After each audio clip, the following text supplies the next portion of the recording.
My multitasking has gone downhill since we've been quarantined, but good evening, everyone. My name is Ginny. I work for Anderson's Bookshops, and we are really, really excited to welcome this amazing panel of graphic artists and graphic novelists this evening. Specifically, we have Kevin Sherry, whose new book is Squidding Around, and Jess Keating, excuse me, whose new book is BunBun and BonBon. She does books. That's a good one. And Katy Farina, whose new book is Babysitter's Little Sister, new roller skates. And these are all fantastic graphic novels. Graphic novels are new, not new. They've been around, but I feel like people are just sort of discovering them, and they're having this really lovely, long moment that I hope stays. They're fantastic for all ages, and kids just love them and eat them up. So as for any of you who have not been part of an Anderson's Bookshop event before, normally we're in person and doing about 400 of these a year in our 2 locations, but during COVID times, we are transferring this all online so that you can still interact with your favorite authors and discover new books from the comfort of your own home. And at least this way, you know, virtual events don't require pants, right? So anybody can watch in their jammies, and we're all good there. So Anderson's is a local independent bookstore. That means we've actually been run and owned by the Anderson family for over 140 years. We're going on 6 generations, and we are very proud to be an independent bookstore and very proud to be a part of the fabric of our community. So thank you all so much for being with us tonight. It really means a lot to us. We do take it all very personally, and we're thrilled to have you join us. I know it's a big week here in Naperville with schools starting today in 203 and Thursday in 204, but we're glad you could take some time and talk books with us tonight. So I want to introduce Ro Menendez, who is joining us as our moderator this evening. Hi, Ro. Ro is a teacher and librarian in Texas, and she'll be joining us to get things rolling. So I'll let you guys chat, and then folks who are listening in, if you use the chat button or feature the whole time, send those questions as soon as you have them, and a little bit later in the hour, we will go ahead and get to those questions, all right? So welcome, everybody. Let's talk graphic novels. Yay! Favorite thing to talk about, graphic novels. Okay, guys, so would you like to tell us a little bit about the ones that we are celebrating today that have either that come out recently or already came out this week? So Jess, how about you? I'm just alrighty. So no worries. Hi everybody, I'm Jess Keating. I'm really happy to be here today to see you guys. I actually recognize some of the names in here, so hi everybody. Thank you for coming to see us and Ro and Anderson's.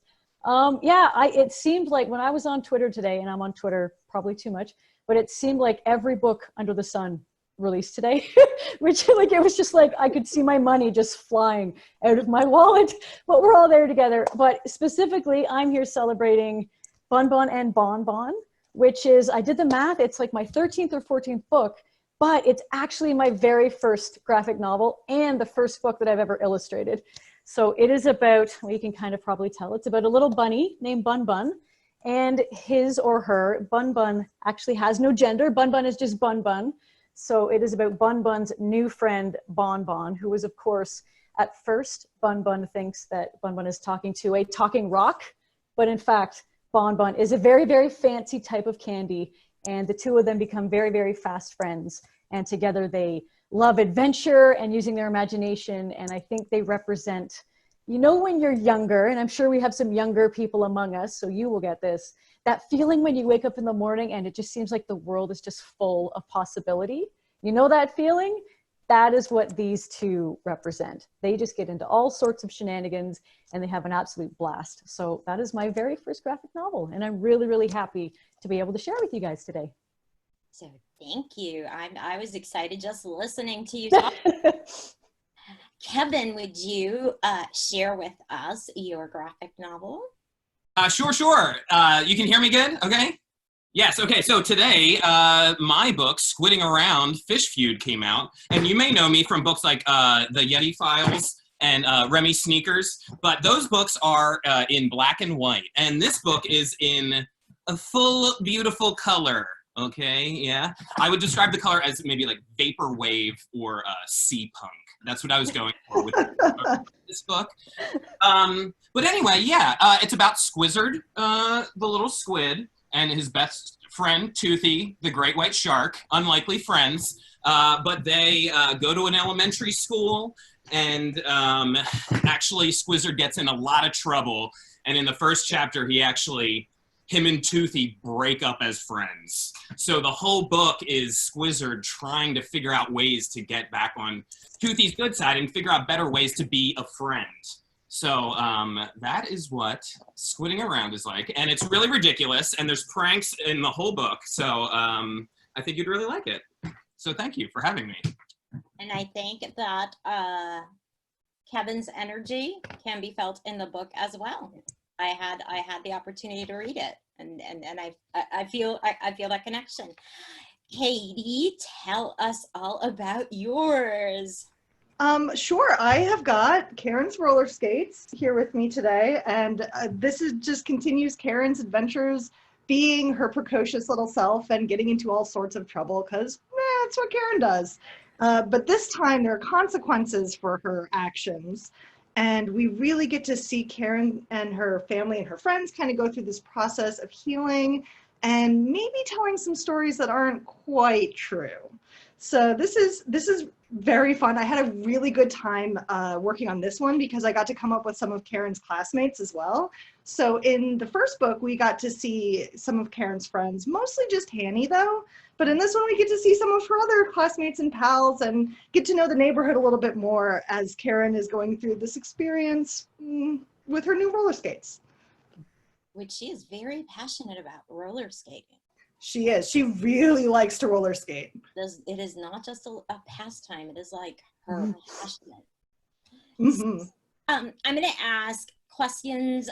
These are sort of for all of you, and then I'll do a little bit of specific questions for each. So all of your kid readers that are on can gain a little more inside info on the graphic novels that they're interested in reading. So how did you get started creating comics? Who wants to start? Why don't you start, Jess? All right. So I came to comics for actually writing comics professionally later in the game, because as I mentioned, I've done oodles of books before, but comics was always something that I had a deep love my entire life. And I think I'm probably not the only one if I mention Calvin and Hobbes here, right? Like we've all, like just the classics. I grew up absolutely loving comics. And one of the things that very few people know about me, many people know that I'm a zoologist as well. Before I get into writing at all, I was. I didn't know. Yeah, oh, there you go. Cool. I'm a zoologist. That's what I'm technically trained to do. And then from zoology, I got my master's in science and then moved into writing for kids because I was learning all this incredible stuff. But it's no good just sitting in your head or, being in very fancy academic papers. So I became an author. But one thing that nobody knows about me is when I was doing my final master's in science, instead of writing, you have to write like a big fancy thesis, which is where you take all that nerdy stuff and you put it in kind of a really boring paper. I had to do that, but I wanted it to actually be read.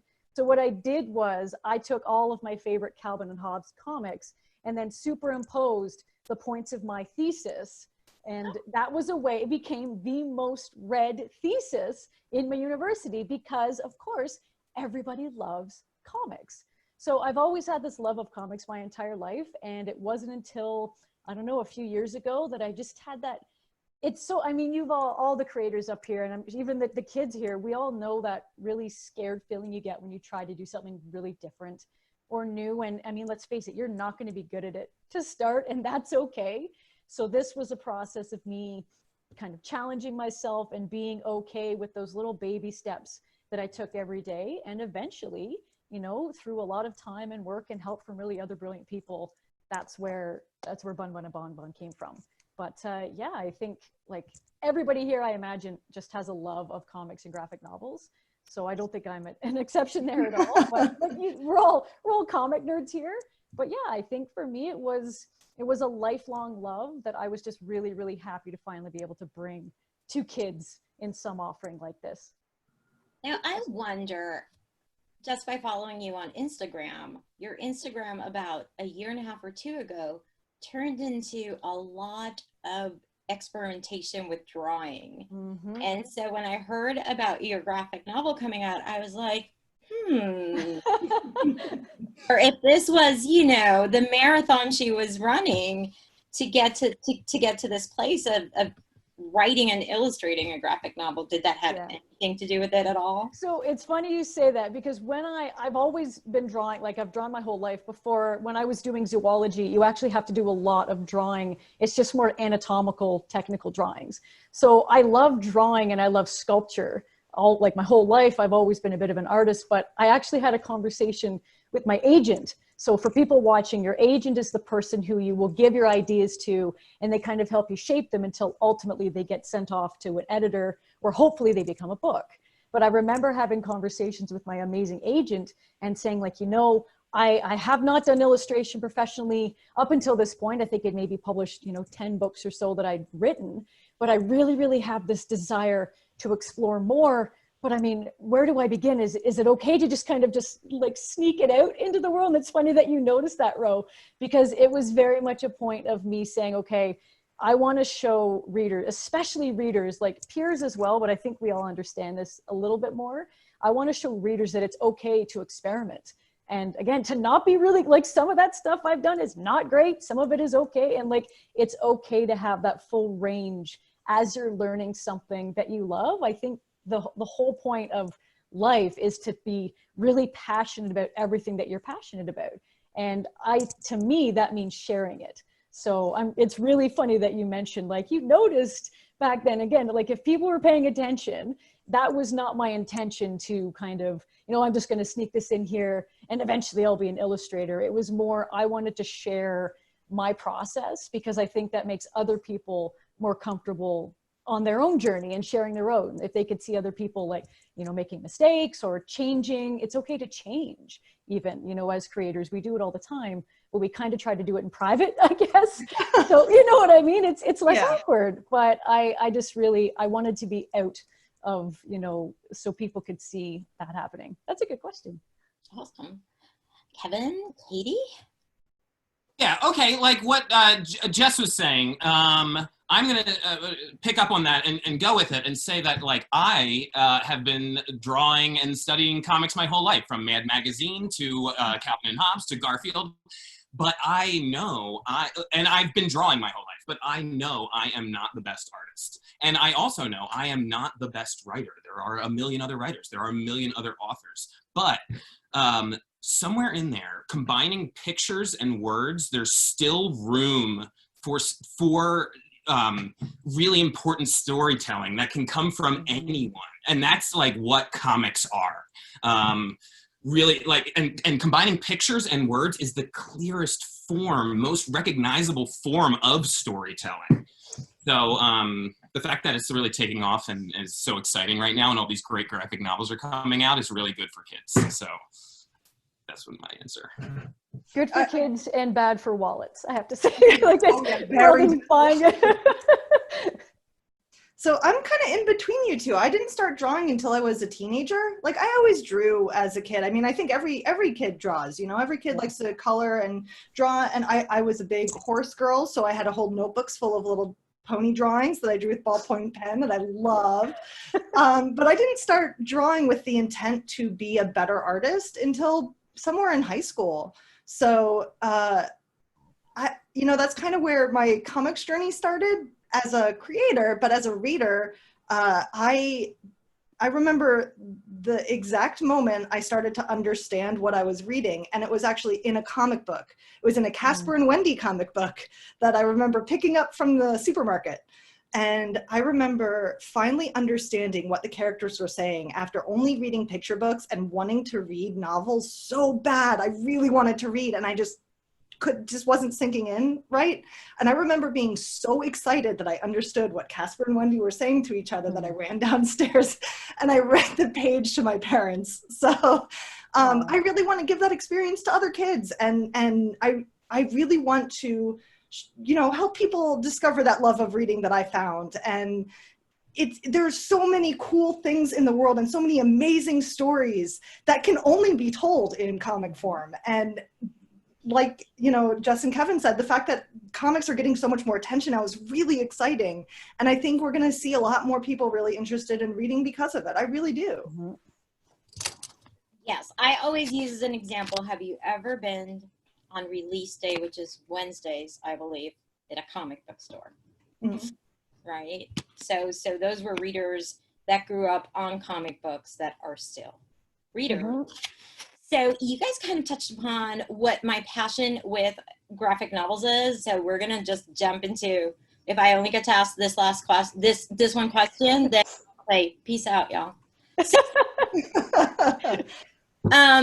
in discussions about the value of graphic novels, we often lean towards the benefit of the format in helping out promise readers, and this is true, right?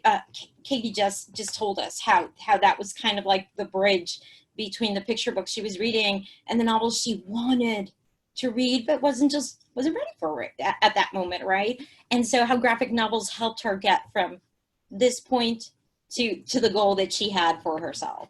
And that's awesome. And it's so true. The word and the art combo are really beneficial to app promise readers. But I want to discuss the added value that graphic novels offer to all readers, wherever they are in their continuum of becoming readers, right? Of developing that reader identity, of developing the fluency to read. You know, what do you feel graphic novels offers regardless of where kids are at as readers? Sure. I mean, I think one of the reasons that I really enjoy working on graphic novels as opposed to just writing prose is I think graphic novels help with visual literacy, right? You're not just learning the words, you're learning how people behave. You're learning how to interpret the things that you're seeing to understand not only how to interact with the media that you're seeing, as you know, movies and cartoons and all that stuff, but I think it really helps people learn how to interact with one another. Something I try really hard, for example, is I try really hard to push my facial expressions, because I know for a lot of people, facial expressions are really hard, and it's really hard to tell what people's emotions are. So as I work, that's something that I try really hard to do for me specifically. And I'd love to hear what you two think about this. Mind if I jump in, Kev, or yeah? So, yeah, Katie, I love exactly what you said, especially about the facial expressions. And it is interesting that I haven't really been paying that much attention over like the, you know, kind of 15 whatever years ago in terms of how comics and graphic novels were seen. And I know there is definitely a big push to seeing them as kind of the gateway to other real books, right? And I mean, like, I don't say that, but that is just something that, you know, has been out there, like, oh, well, this will get your kid interested in reading, and then hopefully we can get them off of Dogman and get them into War and Peace, right? Like that. So I just think that's nonsense. I mean, if a kid only read graphic novels their whole life, I'm not really going to feel that bad, because there's just so much, it's a world in there, right? You can get so many worlds in there. And while I understand from, of course, a parent's or teacher's perspective, you want to give your reader as much variety and diversity as possible. I mean, diversity on a bookshelf is just as important as in the real world, of course, but you also have to go with, and this is kind of tying into what Ro was saying, you know, the value of graphic novels is that, bottom line, there's going to be a large group of readers who just like them best.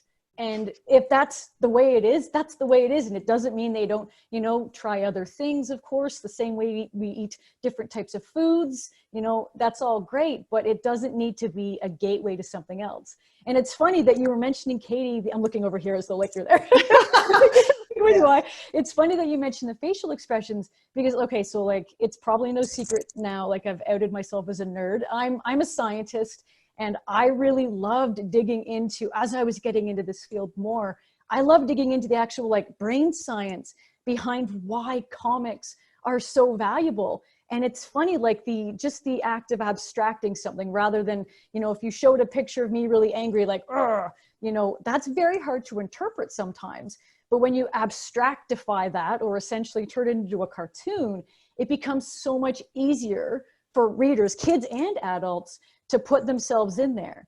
And the really cool thing that we get scientifically then, I hope I don't lose you guys here, I'm sorry if it's boring, but no, it's really cool. It's amazing. What happens then when you can identify with something on the, like with a simple, you know, face like this, a happy little face like this, you are more capable of feeling empathy for that character, literally in your brain. And I mean, all that says to me is not only are graphic novels and comics incredible, valuable sources of getting kids into reading, but they're actually incredible, valuable sources into making them into better human beings. You know, and that sounds very loaded, but it's just scientifically true. Like, we cannot argue that there are just some readers who that will work for them best because of how our brains are geared to look at these abstracted images rather than reading, you know, prose or looking at photographs. So yeah, that's my soapbox. Kevin, go ahead. What do you have? Wow, I'm motivated. Jess, Yes. you got me. I'm connected to all the science. It's like that meme when all the numbers start coming all over. I'm there for you guys. I'm there. I really get it now. But yeah, I think you both hit on it, that that graphic novels and comics are like a language and literature all their own. I mean, like, as far as the language, there's nothing in, you know, traditional literature quite like the blank space in between comic panels. You know, sometimes, and Scott McCloud said it best, he, you know, in understanding comics, it's like so much can happen in between those panels, and the reader making that leap, that thought, that leaping thought to the next panel. There's no other thing like that in literature. And also, like, when you're talking about like stages of reading, you know, kids are ready to read Mouse at a certain stage, and they're ready to read like Jimmy Corrigan or like Chris Ware at another stage. So it's like they go concurrently with literature, and they stand on their own as well.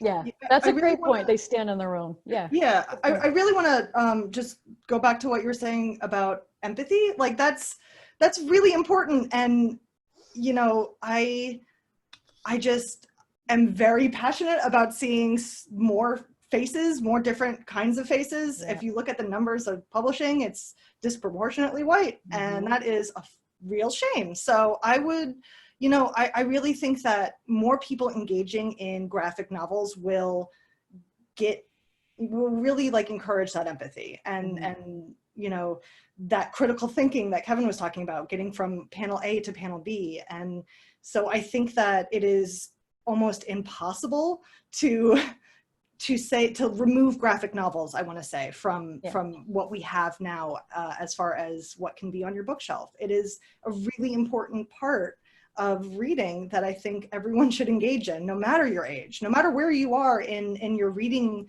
adventure, whether you're just starting out or you're 33 years old sitting with a keyblade up on your apartment. Whatever gets you excited to read, it doesn't matter what it is. I hope it's graphic novels because I'm a big nerd, and so but you know, yeah, I'll stop talking there. That was wonderful, and it loaded my ammunition for every time I get up there to defend graphic novels. Yeah. Right. I will say, like, I'll add one more little thing here. I often have, like, I'll do speeches or whatever at conferences, and I meet amazing educators and parents. And oftentimes, I've even been in bookstores where people don't know that I'm an author. I'm just kind of looking a little too intensely at the shelves, and they must sense something going on. But they will say to me, like, oh, my kid loves to read, you know, Garfield or Dogman, but I want, you know, how can I get them to read more? And I'm like, you've already said the answer. Your kid loves to read Garfield and Dogman and all these things. Like, that's wonderful.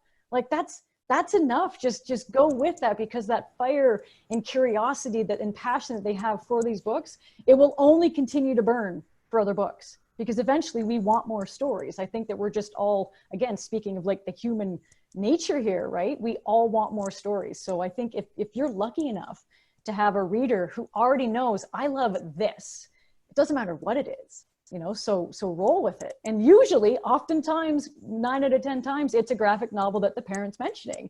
Like, my kid loves this graphic novel. How do I get them to read more? And it's like, you've already won. Yes, double yes, quadruple yes. So I'm looking at the time. No. Okay, so I want to ask some questions about each graphic novel. Okay, so I'm going to start with Squidding Around. Okay, and Kevin. Yes. My question is a whole paragraph, so hold on a minute. So the Yeti File series, we have them at our library. Okay, it kind of feels like a hybrid, right? It's a little bit of prose and then a little bit of that graphic novel feeling, right? But there are panels, no speech bubbles there, right? So what was your thinking when you decided to tell the Yeti File stories that way? And what made you decide to go full on graphic novel with Squidding Around? Well, I have for 20 years I've been doing comics, but I've had to like kind of like meld my way of working into what is happening at the time. So when I graduated college in like 2004 and working along there, my first book wasn't until 2007, but picture books were really hot, like clever, poppy, like a pun and then another pun on top of it, like kind of layered punchline. So I had to like simplify. In that era, I did 5 picture books, and I kind of had to simplify what comics are into like picture book form. And then in the middle stage, around like in the 2010s, chapter books were still popping, and but I was a real drawer. So I put a lot more drawing into the Yeti Files books than normally would be a chapter book. So that's kind of how it became the hybrid. But now, but then I after my second Remy Sneakers book with Scholastic, I took a year off to write a game. I wrote a role-playing game, an RPG, the whole thing. It took me a year, and I put it out. I self-published it. It was fine, whatever. But then when I got back to writing, everything was graphic novels. And I was like, this is what I've been waiting for the entire time. So it took a long way up and down, but now like straight up graphic novels with words in bubbles was back around again, which was like 20 years ago I was doing it. So I finally got to do one. And I'm doing more. There's another one coming out. So yeah, I'm pumped about it. Yes, I was hoping it was a series because, you know, we have this title, but then we have this one right here, and I was like, oh, series. Yeah. Awesome. It better be. Now, one more question about Squidding Around before I ask our other panelists questions. Now, the decision-making process between having Squidding Around have a very funny storyline, right? But then reaching readers at a social emotional level. I mean, this is just like social emotional, you know, as I was reading it. And then zap it with some facts about ocean animals. Like, that is a lot to juggle in a shorter graphic novel, because we're looking at that 7 to 10-year-old range for the graphic novels that we're looking at today. So was it just like, I need to put all this in here? Oh my gosh, my dog is barking. I'm so sorry. Or yeah, my other books, like the Remy Sneakers and the Yeti Files books, were straight up adventures. But then when I was working with my editor this time, they said, you have to set this one in a school so kids know what's going on. Like, so I said that was the first thing, was the setting. This is happening in a school, and then everything kind of got built around that. The Squizzard, the main character, came around kind of around that same time. So that was the first thought, that we want to make this really recognizable for kids. You know, kind of like, you know, Narwhal and Jelly are in like Captain Underpants' school, but like, you know, in this melded way. So it did remind me of Narwhal and Jelly, yet totally different. Just the whole environment vibe that their friendship has, right? Narwhal and Jelly kind of feel like you're pre-K to first grader at school, and here, you know, they feel more like 2nd, 3rd, 4th grade with the issues that they're having and how they're handling it, and how they're talking about it, and how they're trying to let go of that little selfish, really, really centered in myself thing that kids have going on at a younger age. So I just thought it was a lot, and I wanted to ask you that question. And also the word vulgarity. Looking forward to talking about that word. Okay. So they let me draw a duck with a butt in the because, You know, the kids love humor, and how can I deprive them of that? So. And they love butts. Like, I hope you have read the book Chicken Butt. Yeah. Boy, right? Katie, can I talk to you next? Absolutely. Okay, so first, for all the curious fans of the Babysitters Club graphic novel, like the big girls that are sort of going on into their teen years now, how did you become involved with the project of the Babysitters Club graphic novel? Wait for the word that I'm going to say now, because this is how we refer to it, universe. Ooh, oh, it's a universe now. Omniverse. The big universe. It's you know, I was actually, it's not a very interesting story, I want to say. I mean, I was asked to do some test pages for the book a couple years ago now, and I was really excited because, of course, like I grew up reading the older series. When I was reading the older series, my younger sister was reading the Little Sister series.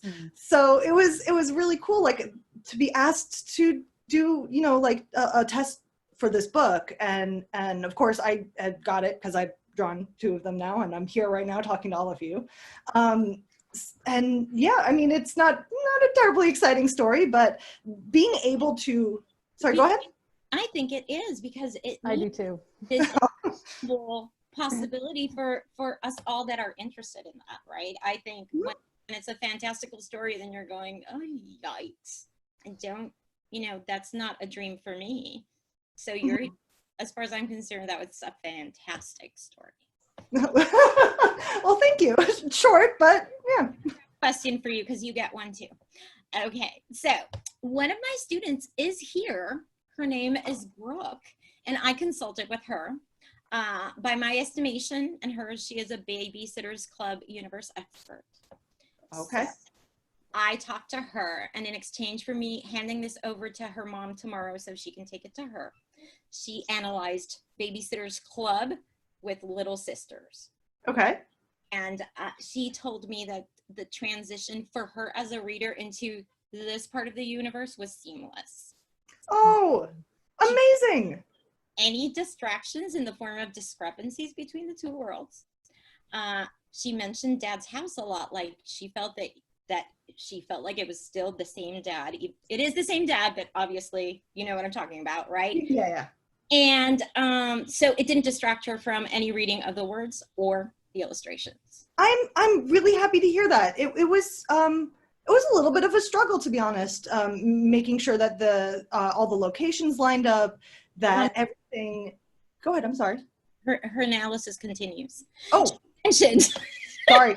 I'm sorry. I didn't mean to talk over you. The palette is brighter, but she thinks it's because Karen is younger and uses her. And so you know what she's thinking, because that is exactly what we want to know. How did you approach creating the spinoff where you get your flavor, but still? Well, I can't take credit for the colors. The colors were done by Braden Lamb. He actually does all of the colors for the Babysitters books, all of them. So in the original, or the Babysitters main series and the Little Sisters series. And yeah, I think he chose brighter colors because Karen's a little bit younger. But yeah, like I was saying, for the main house, it was like a little bit of a challenge to make sure that the characters still looked like themselves, but I stayed true to how I draw. Right? You know, that's a little bit of a challenge. Especially, you know, she mentioned the house. That was really hard. I have a whole library off camera of babysitter books and graphic novels and books from the 80s that are all like marked up so that I knew where to look so that everything would be cohesive and everything would match. Because as a reader, I notice that stuff too. I notice when things are off, and I notice when things don't match up between artists, right? And I think sometimes that can be a little jarring for readers. So it makes me really, really happy to hear that you had such an easy time going between these 2 series, because that can be a really hard thing. And that makes me feel really good. Thank you. I really appreciate that. Well, you did an excellent job, and I didn't think it would, was going to be easy, and I asked her very, very, very, very specific questions, and she just felt the words flow were mentioned. So thank you. That's great. And that's actually a really, really good analysis. Rookie. So good job. Miss Keating. Yes. Oh my goodness. BunBun and BonBon. I love that I have a full graphic novel to present to my younger readers that have panels, because a lot of the younger graphic novels are nope, hold on. Yes, are lacking in the panel business. You know, and I can see maybe they don't want to break it up for them just yet because they're used to that whole kind of spread thing. But you were kind enough to consider that our young ones can handle it. And I love when authors and illustrators do that for my children. They respect that they can meet the challenge that is being presented in front of them. Now, because like you mentioned, you've written a lot of nonfiction. You've written picture books, you've written biographies, and I'm curious to know, what common threads have you found between those readers that really like are really engaged with your nonfiction and your chapter books? You know, what common threads have you found, and what common threads do you think you're going to find when we add to your readership, readers of BunBun and BonBon? Oh boy, that's a great question. Almost too great, Ro. Okay. I think the common thread is actually the same in the readers as it is in me writing these books. So hear me out here. I think that the thing that pushes me forward to write what I write, and I do, admittedly, I love exploring different formats and genres and categories and, you know, all those types of things, but it's because of that passion. And underneath that passion is a very, very big foundation of curiosity. I just want to know more about the formats themselves and about what I can learn about doing these new things. And I think that's exactly the thing that is pushing probably every reader on the planet when they're reading something they really love, not something that's just been kind of foisted at them for a reading log or something. I think when they want to read something, it's that curiosity, because I think it's one of the most fundamental things that we all have. And it just so happens that it's applied to different areas. I mean, some kids are going to be curious about, you know, soccer, others might be curious about, you know, talking fancy candy. I don't think it really matters. I think the common thread between all of my readers and our readers, I will say, I think I can make that claim, is that curiosity, and the thing that powers that is just 100% joy. I mean, I don't think you can be curious about something and be upset, really, because that takes on a whole different, you know, a whole different frame. Like, we're aggravated at something. That's not a curiosity, that's just annoyance. But I think the minute you're curious about something, your kind of joy and happiness engines are fired up. And I think that's really what I hope to be the common thread behind all the books that I'm doing. And I mean, specifically with this series in particular, I mean, all of my books explore, I would say, the real possibilities out there, whether I'm writing, you know, a biography about an amazing woman, or, you know, like a Nikki Tesla book that's more for middle grade readers. It's all about the possibilities. But again, when you're talking possibilities, nothing beats a graphic novel, right? Like, it's, you get it. You just get it. It's one of those, yeah, it's one of those magical forms. And I think I really love what you said about, you know, trusting readers to be able to make the jump from one panel to the other. Because like Kevin said, that gutter, you know, those spaces between panels and stuff, there's a lot that goes on. But the sooner we give them to kids, the quicker they catch on. It's almost like we have an intuitive sense for what to do. And that's why starting with, you know, more simpler versions of graphic novels, it, you know, just takes you more into that whole world. And I think that ability to make those leaps, whether or not we think they're possible, is what gives us confidence. And I mean, what more do we want in, you know, as readers, but also people? I think we all want to feel, right? Like, we all want to be confident in who we are and what we love. So, you know, if I can show readers, like, it's okay to explore a whole boatload of stuff. That's okay. And you can reinvent yourself as much as you want. And, you know, as long as you're powered, I think, by that curiosity, you can't really fail, because it's all about learning more as you go. Awesome. Now, here's your paragraph question. No, it's not.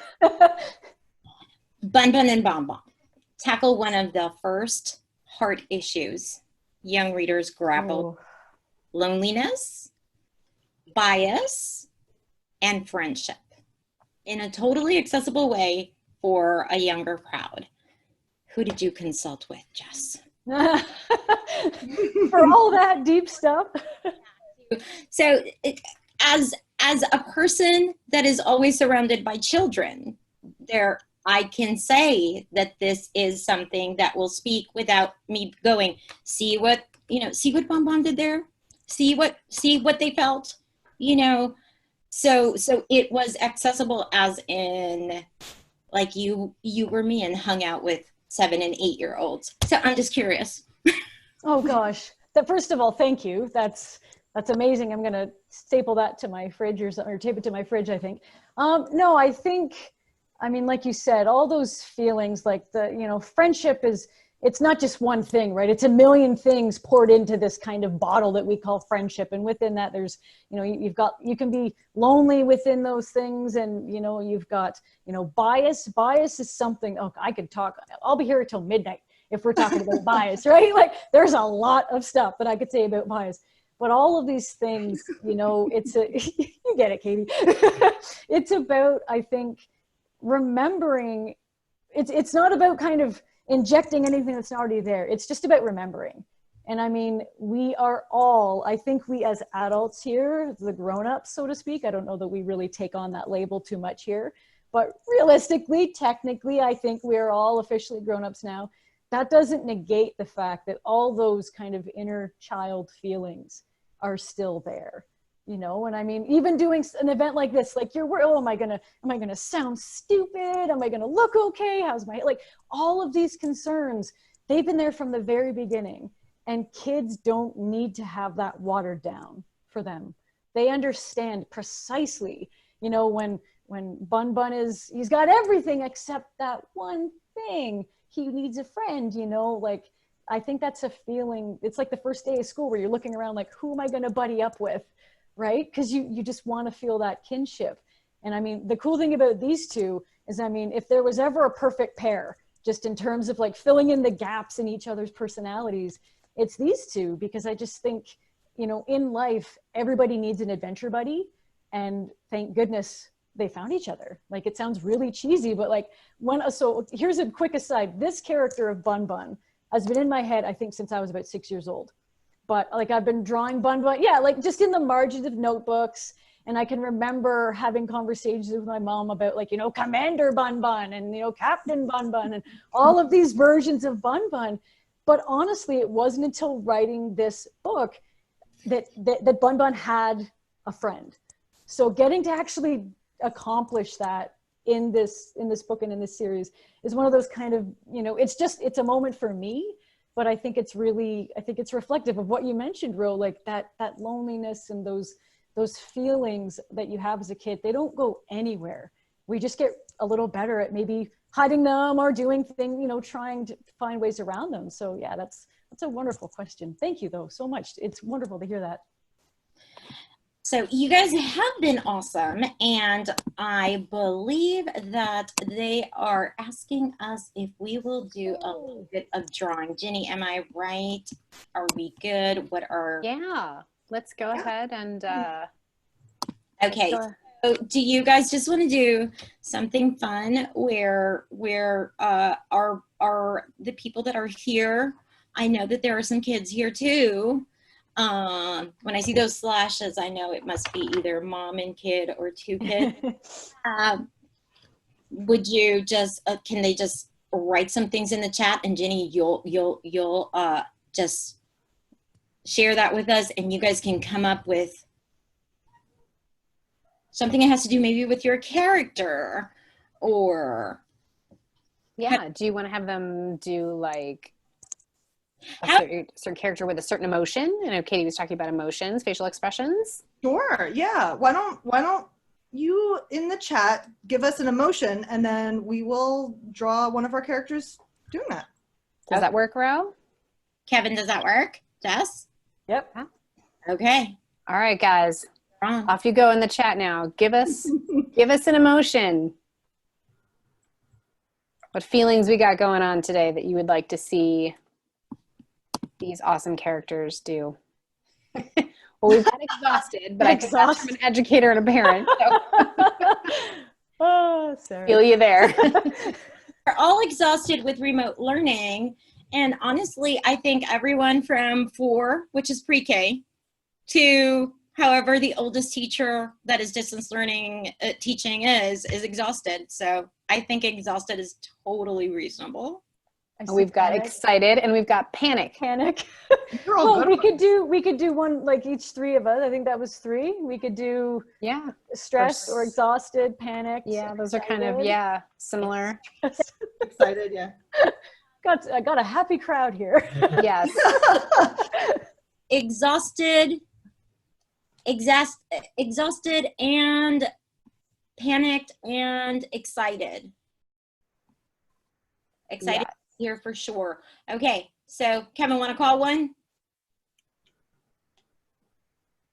Or you can decide, I'm going to do this one, period. Yeah. Oh, let's unmute you, Kevin. Oh, you are unmuted. Oh, I think you're on there you mute. go. Yeah, I'm muting myself. I'll do stressed. Okay. All right, I'll take panicked. Okay, I'll do excited then. There you Excited. Fun. Katie, excited. Nice emotion. All right. Katie, I'm going to give you the power here so that we can see your screen, all right? Sure. Y'all are There going to we get to go. watch me draw. Yeah. I did mine in secret. Hi, everyone. Oops. Sorry about that. I just want to watch Katie draw now. You have to work. You can't play yet. Okay. Finisher, you can watch other people create.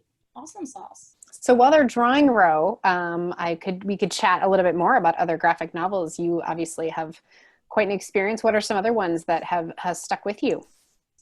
Well, we did mention Narwhal and Jelly, and it would be one of those things where I would say, if you enjoy Narwhal and Jelly, you will definitely enjoy. And you will enjoy Squidding Around, and you will also enjoy BunBun and BonBon, because they have that friendship vibe, that silly vibe, that also sometimes we have to think about our actions vibe. So Narwhal and Jelly definitely comes to mind. You know what? I was so focused on these that now you know what's happening here. Total blank. Yes. Oh, total blank. No, I get you. You know, I think it's interesting what Kevin was saying earlier too about how there were these moments of, picture books had this golden moment of they weren't just a good story to read aloud, but they were really entertaining for the parent or the teacher, the educator, the reader out loud too. And I think that has flowed right into early chapter books and now these early graphic novels. I think it's been a great little theme that is nice to see. Varian Johnson's graphic novel is coming up. It's also by Graphics. I'm going to say it's by the 10-ish and up crowd, and it's about twin sisters. And Katie had mentioned about representation and diversity in the industry, and so Varian Johnson is an African American author, and who's also been Anderson's. Oh, there you go. You him. And it's about twin sisters who are also African American, and they look feisty. I haven't had the opportunity to read. I don't know if Jess or anyone else has read ARC, or Ginny, maybe you. I have not received an ARC. Jordan. I haven't either. No? I want to read it so bad. It looks so good. Jordan. I follow the artist on social media, and I get to see like little doodles or whatever, and I love it. I'm so excited for it. It looks so good. I hope everyone pre-orders it because it looks amazing. Every time I see the cover, I go, oh, how many more days do I I have? know. 8. Why? I also want to say that the science comic series, and Keating will be like, I tell my students that I have a zoologist friend. Use friend very loosely. I mean, we've met. True. We've met a bunch of times. The science comics. Now, Keating, I feel like for me as a reader, I had to take it in small doses because it is just like mind blowing. All the information. It is whoa, it is a DK book in graphic novel. It is a lot, and I think that for nonfiction readers who also like graphic novels, that science comic series is just amazing. And it's one of those things where you can say, you know what, you can read a section of it and feel totally like you've completed something because it's natural. But I'm saying Keating because I know that we've been like at nerd camp together with some of the authors, and I feel like you read one of them at least, a few of them at least. But it's like there's like this natural progression where a reader could stop and say, mind blowing. I'm gonna process this. I'm gonna do other things. So I love the science comic series, and I've seen kids as young as second grade say, you know, the dog one. They're about dogs. They want to learn everything they can about dogs. And whoa, that dog one is, ooh, you could be a dog whisperer after you read it. Well, the neat thing about the science I mean, we've talked a lot about like nonfiction before, and so there's a good proportion of kids that prefer nonfiction. Like just across the board, they prefer, I think it's something like 74% prefer expository nonfiction, which like if for people watching, if you're not familiar, those are the books like I have one like Pink is for Blobfish, those books that it's got a really big hook, but you don't have to read them cover to cover. You could just open a page and read like whether it's a panel or a sidebar or look at a picture with a little blurb of text. Like that expository component is something that many kids love. So the fact that we have comics now that are kind of this magical blend that gives you this amazing, you know, graphic novel format that's so inviting and beautiful and approachable, but also has that expository element to it. I mean, that's magic. Like those books are straight up magic. I love what you're doing here, Katie. Oh yeah. I just wish we need to like buddy up and you can just like draw on my screen and I'll write as we're working. I just love to see you working. It's awesome. And so there was the nonfiction in Kevin's. I love that it was a lot of bite-size information. 2020 got me like. So I got two of them here. There's BunBun, and then there's BonBon. Oh no! Panicked. See that in the well, maybe when they met their other new friend. I'm not gonna because I don't want to ruin it. I like it. This would also be suitable for 2020, I think. So Kevin, I kind of want yours as like the theme of the year. Like, can you hang on to that? Because I think we've got some options. We can do some things with that. Oh my gosh, my wife is a teacher and she's already feeling it. So yeah, kids are going to be feeling it this year. We're going to get through it though. Like Katie's drawing. I think if we keep up this community and taking time to celebrate the things that are constant in our lives, stories, right? The absolute thrill of spending time with people that love stories, because this is like therapy, you know? Yeah. A stressful day that I'm sure all of us, if we were to recount, we could have gotten together and cried about it, right? And had adult beverages. Or we could have just talked about how passionate and how exciting and how all of this is, and watching y'all draw and was just, and I think those are the things that we're going to end up just like Karen in her drawing, like Katie. Where we're angry boo boo now, so you can see what his angry face looks like. It's all about those eyebrows. Yeah. Pupils. Totally. Awesome. So I do really hope that's the outlook. We're gonna have panic. We're gonna have, and then we're gonna go and couldn't beat us 2020. Despite best efforts, it feels like, right? There's knowledge to feed us to get through this time. We can get through it. We absolutely can get through this. Absolutely. Books will help. Books will help. Books will help. Books will help. Talking about books will help. Books will help connect us. Yep. I think so. I really do. And I think when I'm missing seeing other people in person and there are kind of tough days, I actually, you know, and I promise, hand to God, I pick up a book, a graphic novel, and I just read it just to not only see the characters interacting and the characters doing something fun, but knowing that someone worked on it, that a lot of someone's worked on it, and that there are other people probably reading the same book right now. And it's a very small way to feel connected to other people, but it's something that's really been helping me. Yeah, it's absolutely powerful. It's like looking at the moon. Like, yeah, it's one of those books are all moons, and we can all connect that way. That's great, Katie. I love that. Mm-hmm. Awesome. And now knowing all of the intent. We use a lot of generic words like love, but all of the intent that each of you have behind each of the stories that you write and you put out into the world, hoping that it'll land in the right hands at the right time, which is little miracles that you will never know about, you know. But knowing the intent behind it makes it even more of a,